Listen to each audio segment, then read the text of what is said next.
Before we get started with this episode, I have a few requests. Download the Talk Music Talk app. It is free for iPhone and Android, wherever you get your apps, or you can subscribe on iTunes or Google Play. Once you do, just leave a rating and or review in the store to help spread the word about the podcast. Second, share this episode on social media if you enjoy it. Facebook, Twitter, however you like to do it. It will help spread the word about the podcast.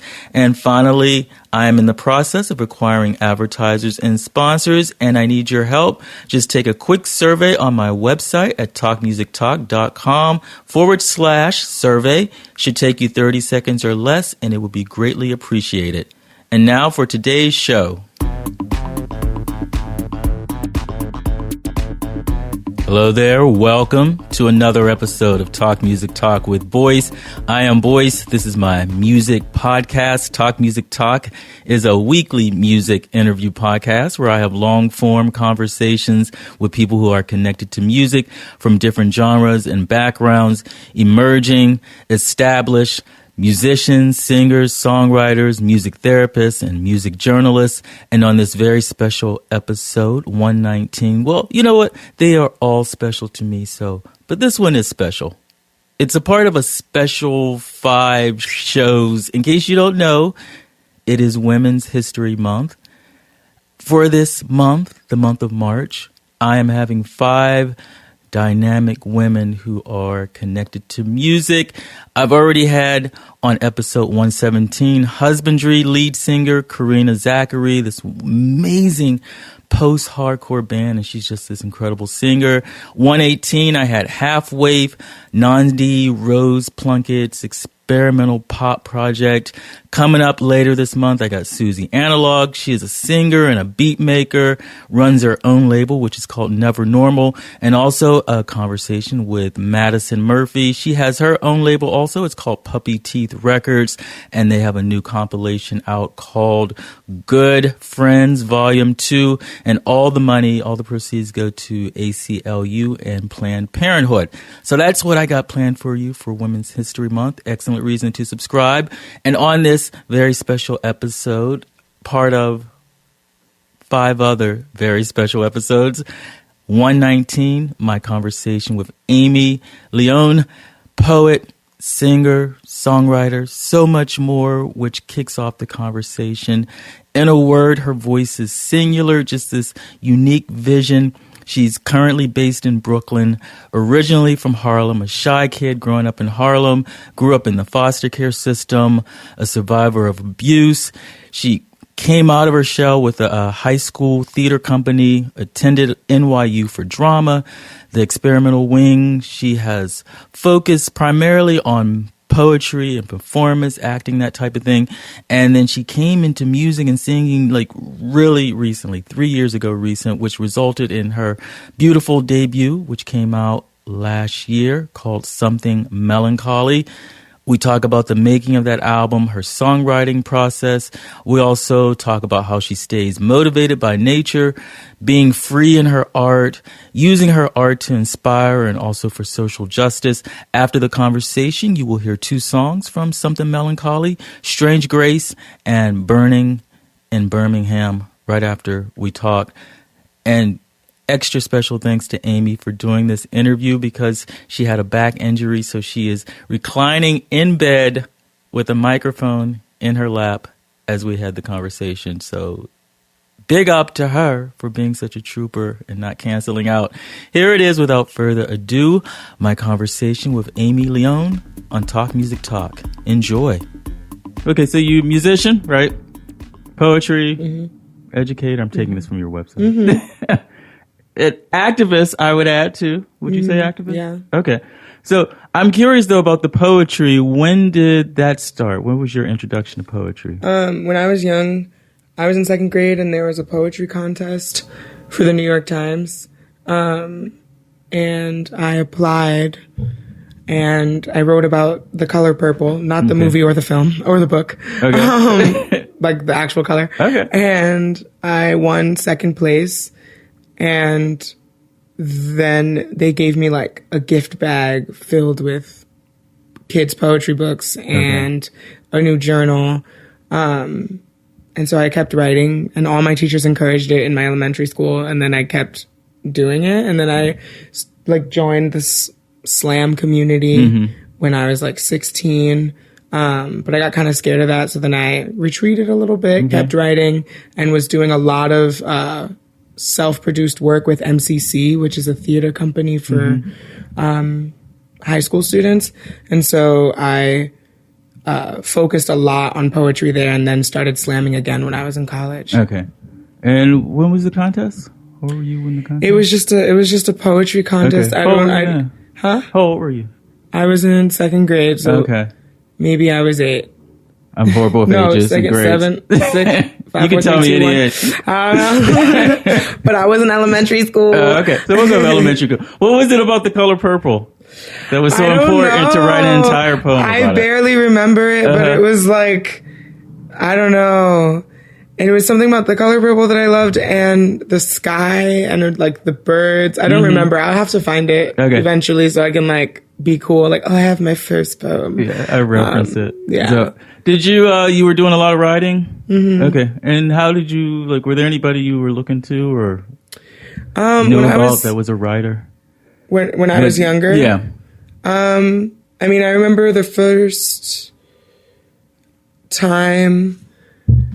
There was a lot of people. I mean, I was very young, introduced to Maya Angelou and James Baldwin, because those were the people that, like, whether I could read and understand their poetry or not wasn't really what anybody was interested in. They just wanted me as a very young brown girl to see brown people doing things.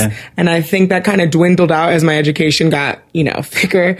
And it's been something that I've been trying to focus on now as an artist, is like, how can I make a space where, brown people are visible in literature and in music and in everything, because it's wild that it's still such a thing to overcome, like this lack of visibility, despite all of the work that exists and all of the work that's been the backbone of this country. It's wild to think that, like, at one point somebody was giving me Maya, and then the next point, like, we weren't even talking about her anymore. So it's like a lot of my education came from my own interests after. I would say like after the beginnings of middle school. Okay. And who did you move on to discover next after? Honestly, my biggest inspiration when I was young was Frida Kahlo, who's right here behind me. Because I've had, like, my life has been absolutely insane. I grew up in the foster care system, experienced all kinds of abuse. And when we learned about Frida in 8th grade, I was just fascinated by how she took her pain and put it on display.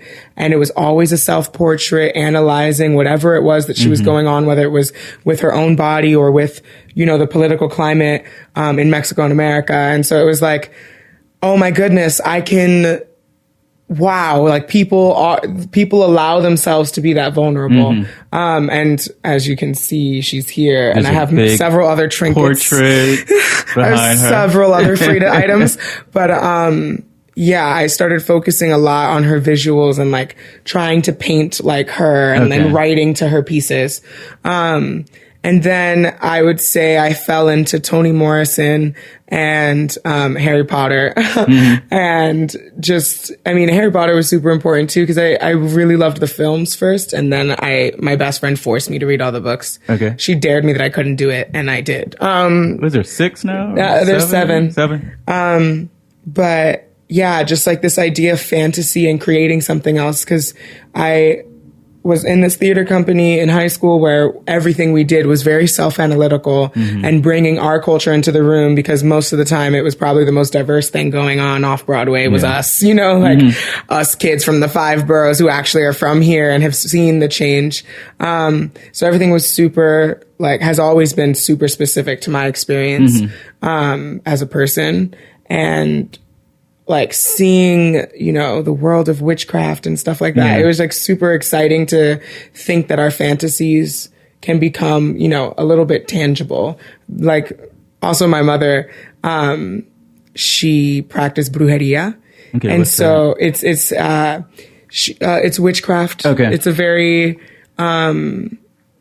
foundational part of, a lot of, many cultures, but she was very spiritual and very in tune with all of these things. And sometimes I felt like she was predicting the future and shit. And I was like, oh my God, Harry Potter is just like my mom. Like, she has magic spells and potions and she really did have like this book of prayers that was intentional, like, you know, universe shifting stuff. And so it was like, how can we put all of these things together, and move forward? And it was really helpful, just in my own process of healing, growing up in incredibly dangerous circumstances. Okay.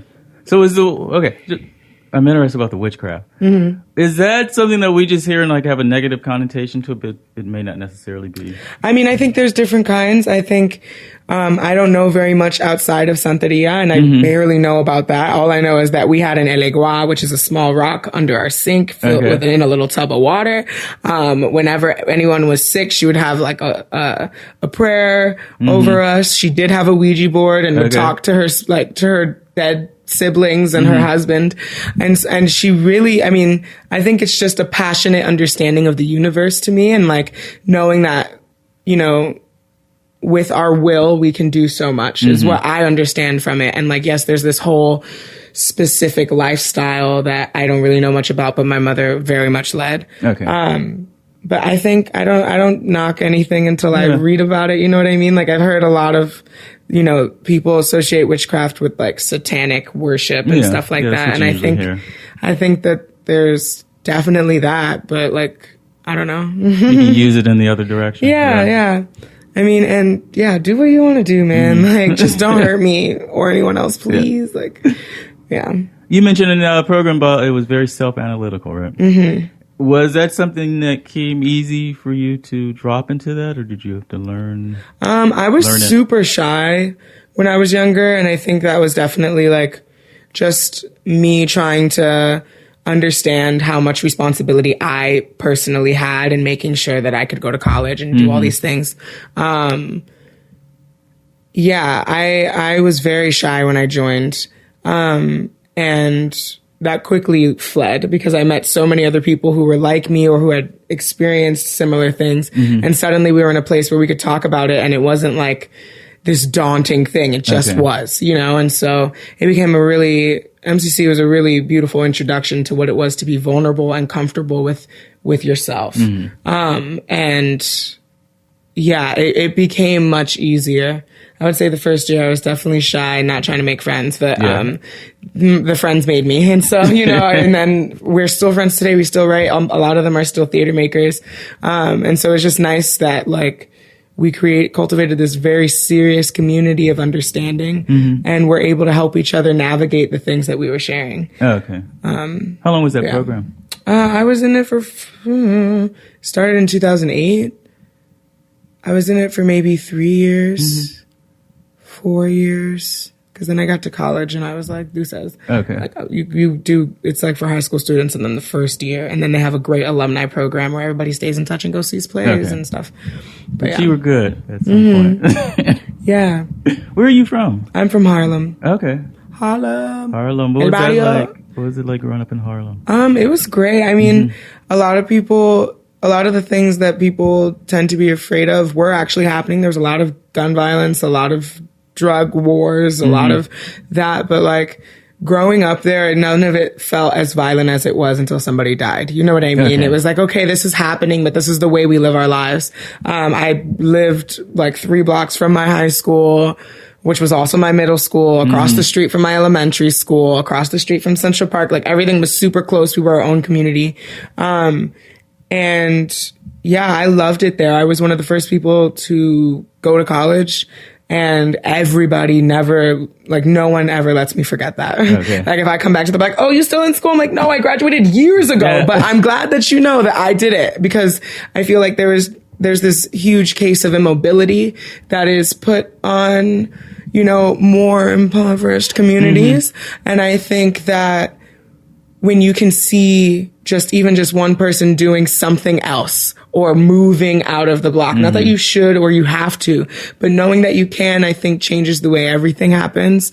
And I very much learned that in going away. Like, I didn't go away. I went to NYU. I went downtown. Yeah. So they saw me on the weekends when I came to visit my mama. But like, so that could be a world away. No, that's what it was. Like, I didn't want to go to college here in the city at all because I wanted to get away from the city and see what was happening, because like I was adopted when I was 13, so federal funding stops, but I was adopted into extreme poverty. Okay. So the chances, I was calling my agency when I turned 16, like, yo, are you guys going to help me pay for college? Like, and they're like, no, the funding's over. And now like, that's up to your adopted mother. I was like, then I was adopted by a 75-year-old woman. Yeah. Like, what? That's also crazy, but also into extreme poverty. So how are you telling me that you set me up for a future that I had no access to? You know what I mean? Yeah.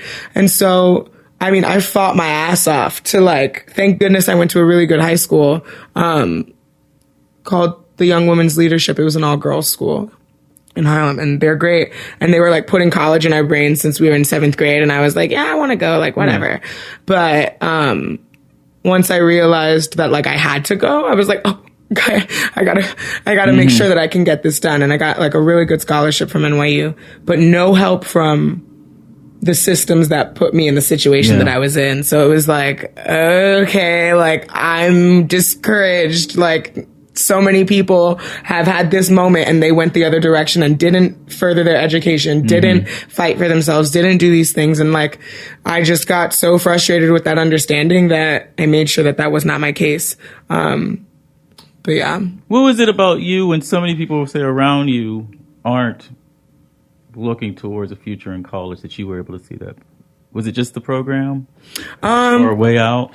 I mean, I've always just known that like I'm going to wake up tomorrow and do something good to myself. Like the amount of violence and terrifying things that I've seen in my life, it's just wild that I managed to continue saying that to myself. Okay. Like, tomorrow we're going to do something good. Tomorrow I'm going to go to orchestra. Like, tomorrow I'm going to, make sure that I let somebody know what's going on. Cause like, I didn't let anybody know. I just kept writing about it and I kept performing it. But, people hear something that's honest but terrifying and they assume it's fiction. Okay. And so it was like, the stage became this place where I started letting everyone know what was real. And the more I spoke about it, the more real it became to me almost, and the more I could recognize how it was dictating pieces of me. And I don't like anybody to have the power over what my life can and cannot succeed in. So, I mean, I think just that mentality, I moved like 13 times by the time I was 7. And so, and I knew my mother, my birth mom was, had all like a grocery list of issues that I was raised seeing, and I saw what it did to me. I saw what it did to my brothers and sisters, and she lost all of her children. And it's like, I don't want to I didn't drink until I was 21 years old, lived all of college without drinking, and people are like, you're crazy. I was like, no, I'm not. I know what's up. I've done seen what it do to a family, and I don't want to allow that to happen to me. So I think my birth mom was a really good influence in that I wanted nothing nothing that resembled her life. No shame on her, no guilt on her, no nothing. But I was able to see what happens when you don't fight for yourself, what happens when you lose control. And I really do believe in God and the universe, because I've never spent a day feeling quite lonely. You know what I mean? And I think that that's something that's certainly gotten me up every morning, has certainly allowed me to fight for myself, is knowing that yo, what's good? Something made me, something made us, something got us here. And if that whole thing ain't fucked up right now, but my moment is, I can move forward with that, because the sun sets. Like, how incredible. The moon disappears. The moon literally phases out, comes right back, phases out. You gotta take breaks. You gotta remember, this is not supposed to be so fast. Like, oh my God, I turned 21 and I felt like 15 years later, here I am 70. Like, okay, calm down. Taking your time, and I didn't get everything I've ever fought for, but I've gotten everything that I deserved, and so I think that mentality is not very special. It's just something I really allowed to dictate my process, And how do you maintain that daily? Like with all the things that are going on in your life, how do you maintain that attitude? I watch the sunset all the time, as many times as I possibly can in a week, because I got sick a few years ago. I started having like migraine-induced seizures every day. I was passing out. I couldn't do anything. Like this bed was my home for 5 months, and it was just like, okay, well, now that I done fought so hard, I'm incapable of doing anything, and it's because my body is like not okay. And so that was a really difficult time, and even if I couldn't leave my house for 23 and a half hours, I would make sure that I saw the sunset or the moon rise if I just missed the sunset, you know, and like, because if all of this shit can go down and the sky is still taking its time to show us these colors that like painters for all of time have been trying to replicate. Like all art ever is trying to do, in my opinion, is give a piece of nature to someone in a perspective that they haven't experienced it. And so it's like, I see the sunset and I'm just like thousands, millions, billions of people have the opportunity to witness this miracle every day. And I don't know how many people think that that's special, but I think it is the most rejuvenating experience. And I get to do it multiple times a week. You know what I mean? So that has nature, like breathing in and out with myself and people around me. Very, very, very consistent and reliable reminder of like what the goodness, you know? And how many siblings did you have? 3. 3. Do they share your attitude? Were they able to? Well, I don't really know them. They lived with their fathers. And one of them has passed away. And the other one, like, I don't really know them at all. But I know that they were not in foster care. They did not have the same experience as me. But they did grow up without a mother. So I don't know. I hope they're okay. So you go to NYU. What did you go for? Drama. Okay. And did you already know you were going to be actor? Well, I just prefer actor, not actor. Actor. Yes. Actress. It doesn't take a different skill to be an actor. Yeah, that's true. So actor and singing, like what were your Well, goals? I didn't sing at all. At all. But I didn't think I could make a living off of doing poetry. So I was like, what's the next best thing? Monologues. Let me go to acting school. And so, that's all I knew. I wanted to do poems. And then every semester I told my drama teachers, don't let me do a poem in this class. Make sure that I get let me have the theater experience. Cause because at MCC was wonderful. We went to go see theater and stuff. But I personally was only writing poetry in that space. So I never wrote a play. I never did any of that. And so I encouraged my educators to push me to write other things and to explore new plays and stuff. Cause I was in experimental theater. So it was already just like disjointed, wild, non-conventional theater. And so that's all I knew. But then I started singing. I joined a gospel choir at NYU, and it was still just very much like, oh, I'm doing this because it's a new way for me to like love God in this incredibly, NYU's large. It's another way for me to celebrate God with people on my campus. And then my senior thesis was a show mixed with poetry and like improvised sound. And there was like a booking person there, and they were like, do you want to play Mercury Lounge this summer? And I was like, well, I've never, I don't have, okay. And then I wrote a shit ton of songs to be able to do that show comfortably, because they were like, just do that, what you just did as your thesis, just do that there. And I was like, Sam Smith played here a few months ago, so now, TBT, when Sam Smith was doing Mercury Lounge. So then that pretty much invited me into music space, and now I occupy both very frequently, both poetry and music. And I don't really do drama. I do a commercial every now and then.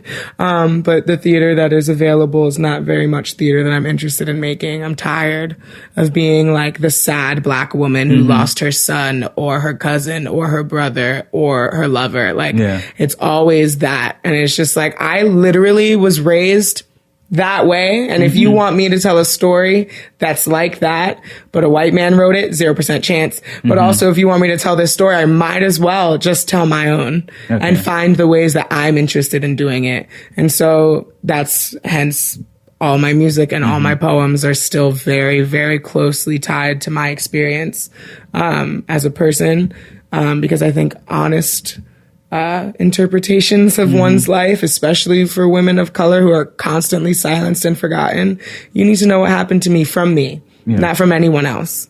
And I guess finding the joy and or the lesson out of that sadness, not just be mired in it. Yeah, and it's not, I mean, all emotions are worth experiencing. There's this societal strive for like constant joy and constant happiness, and those things are amazing, essential for sure.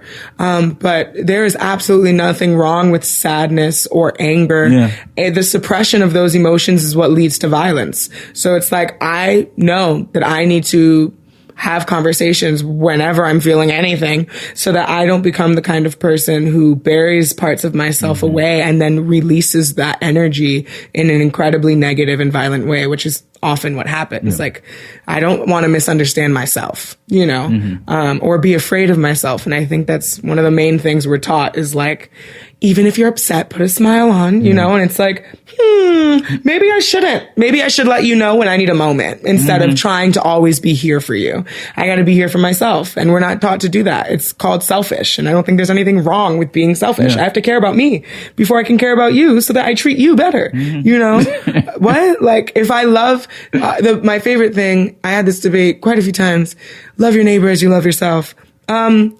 Okay, it should be love yourself and love your neighbor the way you love yourself. Like, because if I'm loving myself incorrectly, I'm surely not going to love you any better, you know? It's always incomplete when people say that.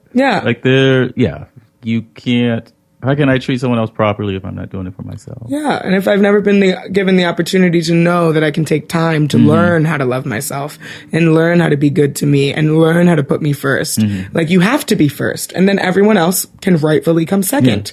You know, like that. There's no issue with that. Like, I don't know where that came from. Because we're often treating others the way we feel about ourselves. So it's not enough just to say, love yourself. You gotta love. Like, you may hate yourself. So what if you hate yourself? You're gonna hate everybody else. Hence, every single issue we have right now in politics in America. You hate yourself, you damn sure gonna hate me. Like, I didn't do nothing to you. It's crazy. So, with NYU, how did doing the monologues and the drama shape you once you left? Like, what did you see the difference from when you entered and when you left? Well, my theater, I was in the experimental theater wing, and we did a lot of body work, like a lot of weight sharing, a lot of different forms of dance, a lot of circus, like a lot of things I'd never been exposed to, let alone would ever imagine myself being comfortable with. And so I learned so much about like my own strength, my like literal physical strength, my own breath, my voice. Like I learned I have so much access to my body as a facility of, you know, work, like a facility of creation. They really like reamed it into us that like our bodies are like, we should be able to say a monologue and make people feel things. And then we should be able to think of the monologue and have my body make you feel something, you know, and how do we bridge the gap between physical communication and audible communication? So I've used that like a motherfucker in my career so far, like my access to my breath, my access, like my willingness to be vulnerable in any state. What I dedicate all of that access that I have to my education, which I never thought I'd do because I had such a strange time understanding that like this small girl carrying me across the room was beneficial. But it taught us like, it taught me so much about my relationship to the audience and to stage itself. Like nothing quite changes with me when I'm performing versus when I'm off because I'm just comfortable, you know? And so I feel really lucky that I can say with honesty that I feel like I can perform under any circumstance. Like when I started getting these migraines, I would pass out on stage, get up and finish the song. I had my back injury right now. I still we still drove to Philly, had the show, drove back home, and here I am in my bed waiting for healing. You know what I mean? Like, and I don't overexert myself, I'm honest, but I think that being able to do so has been very deeply rooted in the education I had. Okay. And the singing, you mentioned gospel choir, and like, how did the singing come? Because that comes kind of late. It was very late. It's been like 3 years, maybe. Yeah. I started going to a new church, and I always sit in the front row for Jesus, so I can hear the sermon, not be distracted by people. For the front row. Yeah, that's right. Always front row. And one of the worship leader there asked me to join, and I was like, do I have to audition? Like, I've never done this. She was like, no, you're great. I was like, oh, great. I don't have to audition? Wonderful. And so then I started singing in church, and then I joined the gospel choir. And I was always given like the Kirk Franklin roles because I'm, loud and like personable. And I was like, this is rude because I can sing. But I didn't know it. Just because I didn't know it doesn't mean I can't. So then in my independent thesis project, I was really allowed to like use my voice, and I was like, oh yes. And then I just kept wanting to write more so that I could keep performing. And that's really it. Considered it before being asked to be in the choir? No, I didn't sing at all. Not in the shower. Like, I sang Jonas Brothers when I was young, like, just for fun, but wasn't singing quite anything else. It's a very new thing to me, and I'm very joyous in it. It was just like a very natural progression for poetry, because like, I don't write my songs any different than I write my poems. So it was just like a new venue for poems for me. Okay. And it's continued to be that. And so what happens then? They come and see you at NYU, right? They like you. So you play Mercury Lounge? And how did that go? It was great. I played with my friend Adam. He just came over a few days prior, and we just tinkled everything out on the piano, and we, just performed, and I've been literally performing ever since. Now I have a band. It's varying sizes because everybody's on tour.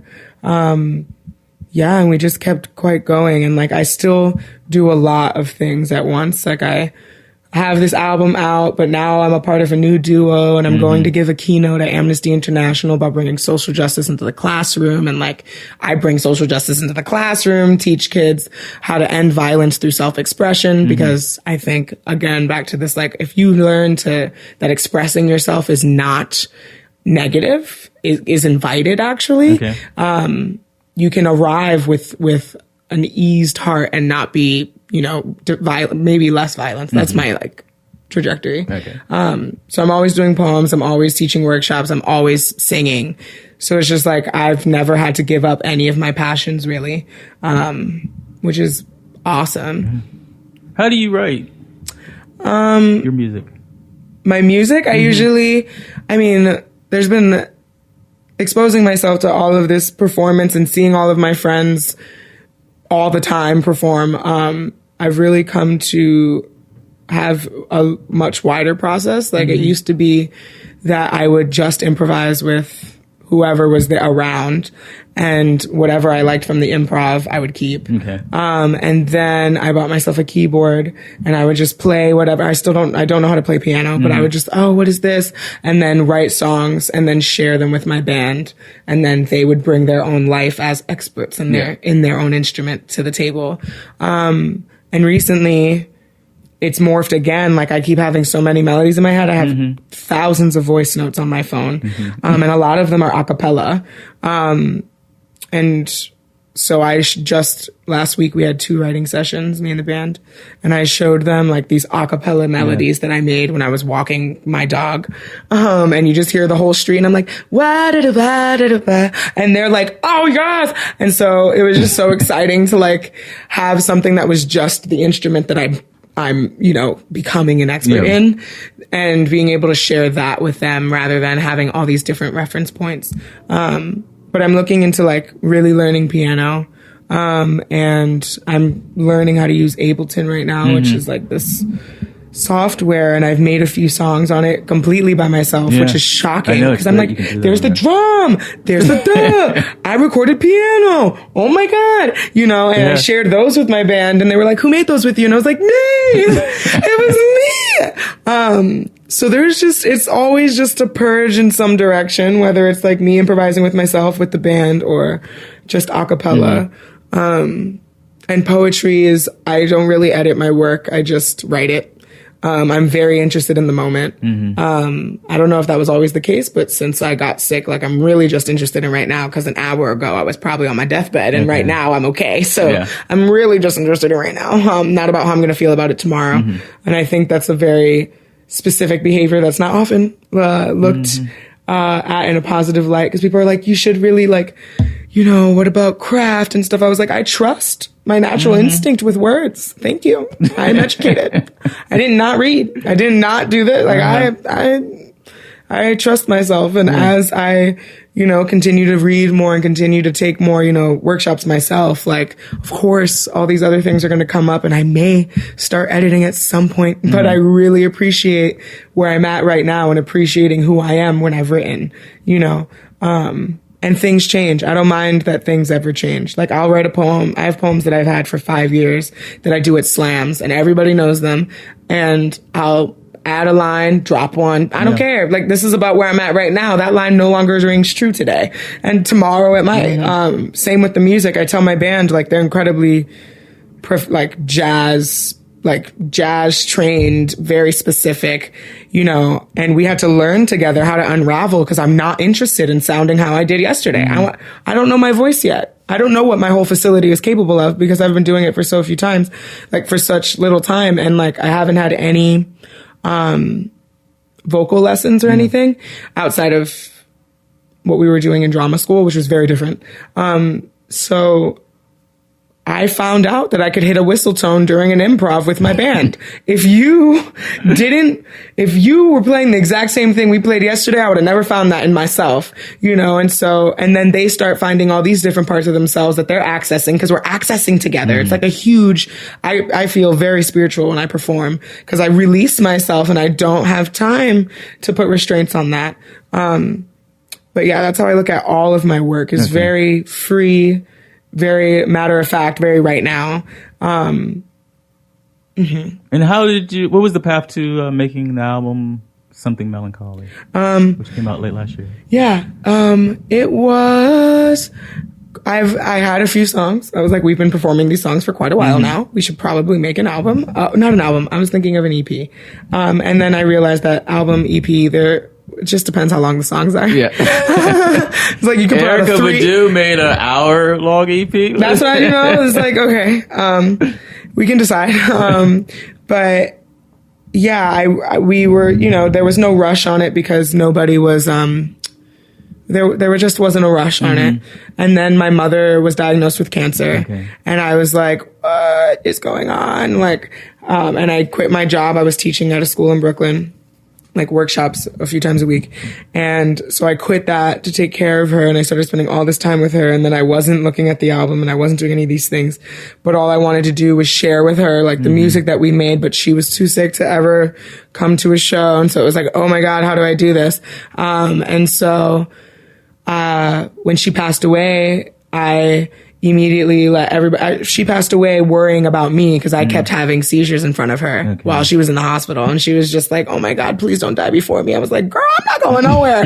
But oh my God, I can't have my mama thinking that, you know what I mean? Like in her last minutes, I can't have her praying a oración or, you know, like she can't be over me, you know, laying hands on me. I got to lay hands on you, girl. And so I was really, instead of like my mourning process was making this album. And like you can hear, I'm not interested in perfection or in, you know, I don't know. It's crazy. People can put out a voice note and it's the hottest thing. And then you put out something that you spent 10 grand and like your whole life making and people are ignoring it. So I'm not really interested in, you know, like the quality, like I'm sharing with you this moment. I may not do this song the same I may not say, again, with this energy, like I'm not interested in capturing something and making it final. I'm interested in how I can say the first song I ever did is drastically different than when I wrote it. And I still love playing it. And I still am obsessed with those lyrics because I allowed it to happen. And so when she passed away, I just was like, guys, we have to do this right now. And so a week after we buried her, we were in the studio for like 4 straight days. And then, intermittently throughout. And then, we just released it in November, and everybody was like, you need to wait. It's not the perfect time. Thanksgiving's coming, the holidays. I was like, I don't care. I want to share it now. So I'm going to share it now. And whatever comes from it, let it be. I can pay my rent doing my work. It's okay. Yeah. I'm not trying to get rich off this. I'm trying to share with you a moment so that I can move on and start exploring other moments, But yeah, it was just a very tumultuous process because like I would pass out in the studio too from migraines, and then we'd get right back in. And just keep going. So you can hear my voice going through it on the album. Yeah. Like there's so much, there's hoarseness, there's smooth, and that could be from the same day, the same take. I'll go from being okay to immediately not. And I love that I can see the map of every session in every song that we did. It was. How do you get that free? Because so many people, the vocal take has to be perfect. Like they wouldn't dare let any flaws or cracks be in the vocals. Like, it depends on what you consider a flaw. I'm very interested in dissonance and tension and in manipulating the voice.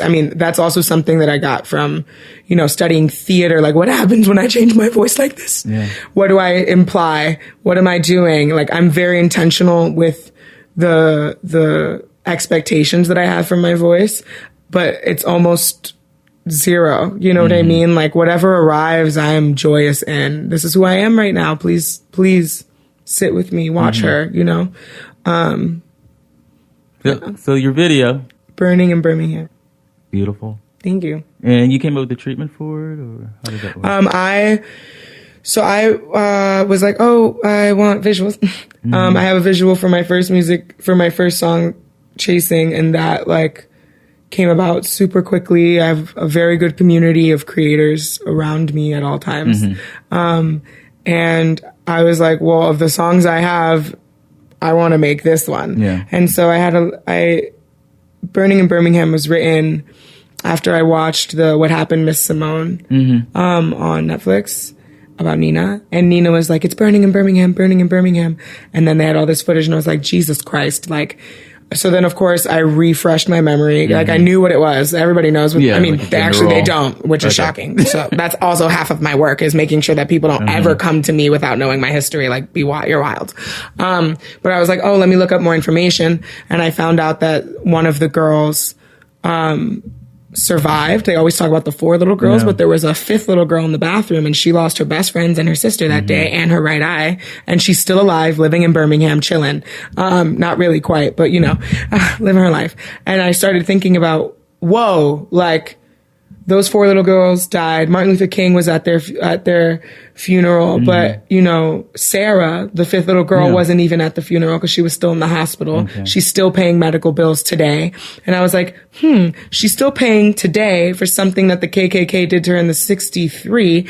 And, hold up, like Trayvon Martin and Freddie Gray, hold on. This woman has seen so much, like she saw what sparked like an uproarious, like, rage within the community in the 60s. And it was very intimately her experience, and then has lived on to see what's continuing to happen. And it's like, I was really interested in the Black woman and the constant, things we're forced to witness and to experience, and how much finesse is expected of us. So I decided, to recreate the Birmingham bombings, and we didn't know how that was going to end up looking until I found the location, which is a beautiful church that actually had a fire in like 5 to 6 years ago or something, and they haven't had the funding to remake it. And so they let us use the space for free, and we were just like, this is the most beautiful church. I can't believe that it's demolished like this and that everybody's still having church in the same building but in the basement. Okay. You know, and these huge stained glass windows are here, and like it was crazy. So then I was like, let's remake the whole thing. And I got with my friend Mark, who's an incredible choreographer, and I said, hi, sweetie, let's talk about this vision. And I sent him the song, and he was like, I see, you know, this. And I was like, oh, I see this. And I was like, oh, we have to all be dressed. I know exactly the thrift store to go to. Oh, we need to make sure we see this, this, this, this, and this. And so the whole intent of the video is to show, I quotes, play Sarah in a way. Okay. And I'm in this church doing the whole thing, but then at the end, you see like a shit ton of bodies on the floor rather than just the 4 little girls. And it's like this idea that the witnessing continues. Okay. And at the end, I'm giving a eulogy, which is the last line of the piece. And the eulogy I wrote will be delivered early, because to show that even after witnessing this bloodshed, I still have to speak. Yeah. You know, and it's wild. It's wild, the expectations. And I think that's probably one of the most beautiful things I'll ever do in my career is that video. I'm not that I ever want to, you know, compare things, but I've never had a dream and have seen it so perfectly played out. Like, I am the most proud of what we managed to capture. And I'm even more proud that, I contacted Sarah Collins because I wanted permission to tell the story, because I think that's important. Just because I'm brown doesn't mean I get to take this, you know, like this woman's still alive. Like, I can't have her find it by accident.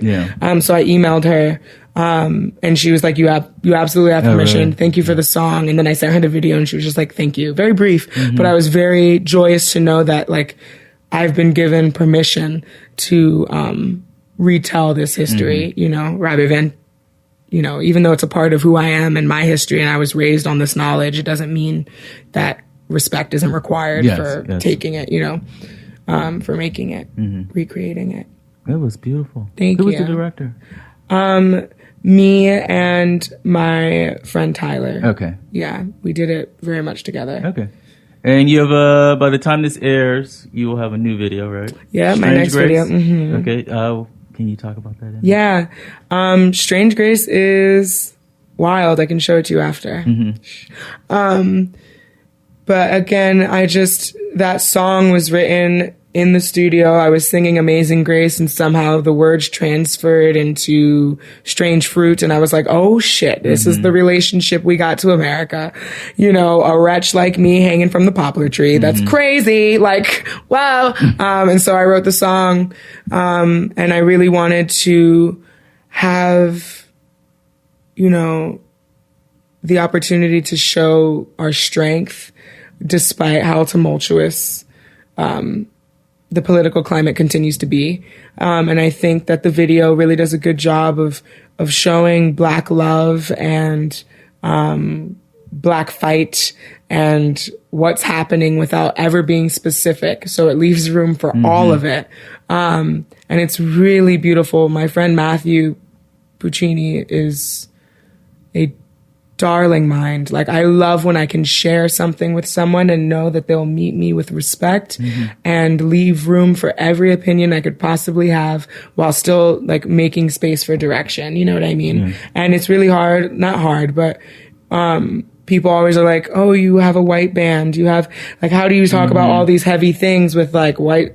And I'm like, they support me. They lift me. It's not that a Black musician wouldn't do the same. It's just, these are the people who are with me during my process. You know what I mean? And so it's even more of a vision of radical nature to see me continue to talk about this history with people behind me whose ancestors definitely were a part of making my history the tumultuous ride that it was. And so it's like, when you see us together, I hope you see something special. When I let somebody, don't trust that I trust these people, because I don't have time to share my emotions, my experience, or my ancestral energy with anyone I do not trust, you know? And so I've made it a point for everyone to, like, to see me and my collaborators in the same light, despite whether we have differences or not. You know what I mean? But yeah.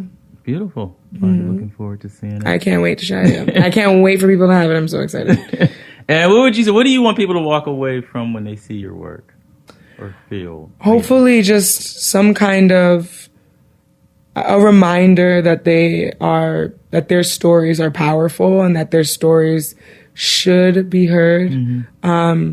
'Cause I just really, I don't think that a lot of people are like, you're brave, you're this. Mm-hmm. And I don't think that it should be considered an act of bravery, to be honest, and to be able to share your life with somebody else. So that's like what I plan to continue doing, is sharing my life, my experiences of love and anger and rage and joy, to be sharing this constantly so that people start to be invited to do the same, you know. There's so much healing that has to happen and so many people who don't believe in it. And it's just like, yo, I'm actually chill up here. Yeah. I'm chill right now. I'm just letting it go. It feels so good. Join me, you know? Yeah, I think that's my main goal. And the best place for people to keep up with you online? AmyLeón.com and on the Facebook. And please like that Spotify page, because, you know, we're trying to get that check. Yeah. A little blue check is always cute. It's crazy how much the industry relies on numbers despite talent. So do that. You know, the two are mutually exclusive. They are very mutually exclusive, very separate. It's wild. Like, yeah. Excellent. Thank you. Thank you so much for doing this. Thank you for having me, darling. Sure.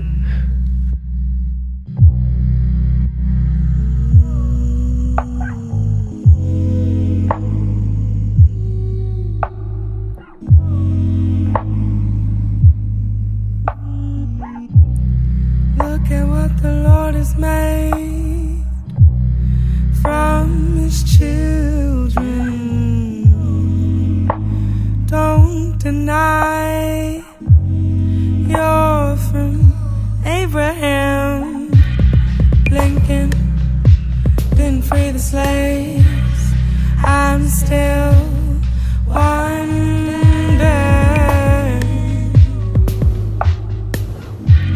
when I'll be free, be free, be free, be free.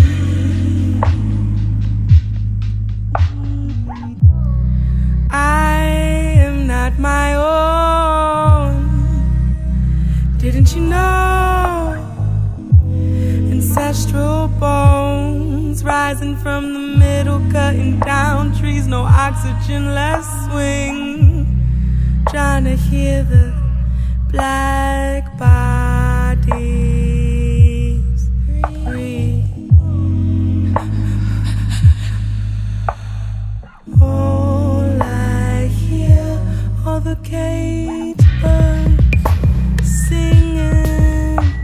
Lincoln didn't free the slaves. I'm still wondering when I'll be free, be free, be free, be free. Amazing grace, how sweet the sound that saved a wretch like me. Pastoral seed, black bodies swinging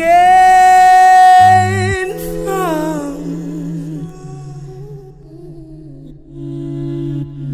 the poplar trees, poplar trees, poplar trees.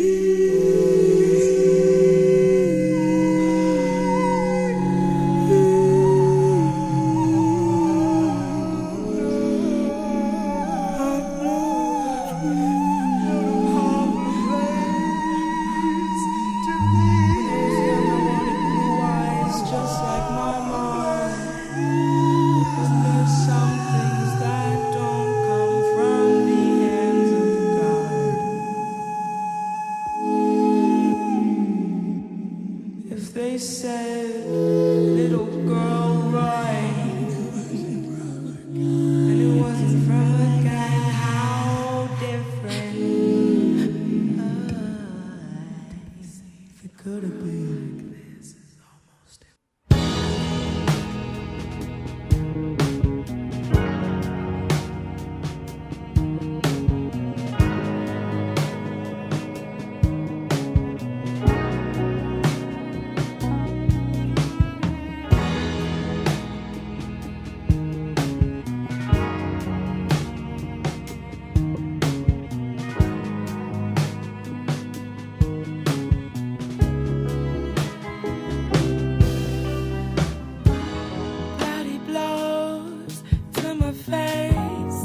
opposite of light. To love in a world like this is to love without breathing.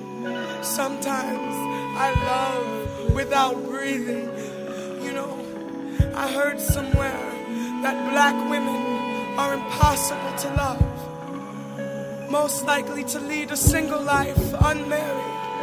The last of the crop in every season. But black women are still picked though. When you touch them, your hands bleed from the thorns because they got cotton sticking to their hips like Genesis. And they expect us to sit back and swallow. To sit back and ease. To sit back and break every single bone in our bodies till we learn how to follow their lead. We are always second to some white man's apology. Our children are always second to some white man's wink, smirk, and nod. I am a wink, smirk, and nod. I am the laughing stock amongst the angels as they await their next sacrifice. Dear God, I have some questions about this unfathomable rumble in my chest. God, why was it so easy for me to sink to the bottom of this ocean? My ancestors walking out in complaints, asking questions like, didn't we do this already? Didn't we die for them? Who let Jim back in the White House? I thought we got rid of that nigga. No, nigga be electric, nigga be black, nigga be the only one in the wrong place at the wrong time, and I am the only one left singing. So God, tell me, what happens? What happens when I lose my voice? What happens when the sun refuses to rise? What happens when my son refuses to die? What happens when the jury refuses to acknowledge the history in my pride? It's 3 days later and no one is coming. God, what then? What then? I need to know. Cause this looks a whole lot like Revelations, and I can't tell if we're being killed or saved. All I know is that I am bloodstained. And these men keep telling me about my body. They force me to have a baby and then kill it for me. A different kind of pillaging. But you know, I heard somewhere that black women are impossible to love. And I got that. Cause once we start to love you, your days are numbered. And that eulogy that I wrote. 2 from Amy León's beautiful album, Something Melancholy. That was Burning in Birmingham. And before that, you heard Strange Grace. I will put links to her music videos in the show notes. Again, her website is amyleon.com, AMYLEON. You can connect with her social media there, and also purchase your copy of Something Melancholy. You want to hear the whole thing? I am online, several places, several ways. TalkMusicTalk.com for more information on this very podcast. I also have my special website, personal page, thisisboyce.com, for information on my novels and my music. I am on Instagram and Twitter, so you can follow me there at thisisboyce, BOICE, and you can see pictures of all of my incredible guests. Don't forget your call to action. Download the Talk Music Talk app. It is free for iPhone and Android, wherever you like to get your apps. Or you can subscribe to Talk Music Talk on iTunes or Google Play. And in particular, if you are on iTunes, please leave a rating and or review, because it really does help raise the ranking of this very podcast. You can also find this show on Stitcher, TuneIn, on SoundCloud at This Is Boyce. And you can see my music, listen to my music there on that SoundCloud page. Podcasts and my music. It's a great package deal for you.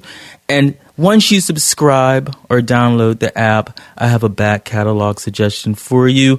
Episode number 68 with Michelle Ndegeocello. You know who she is. Amazing singer, bassist. She's played with everyone from Herbie Hancock to Madonna, whose label Maverick she was on a long time ago. Over 20 years of making great music and albums. It's a rare interview that I did on the phone. I've only done a handful of those, but great conversation with her. Episode number 68, Michelle Ndegeocello.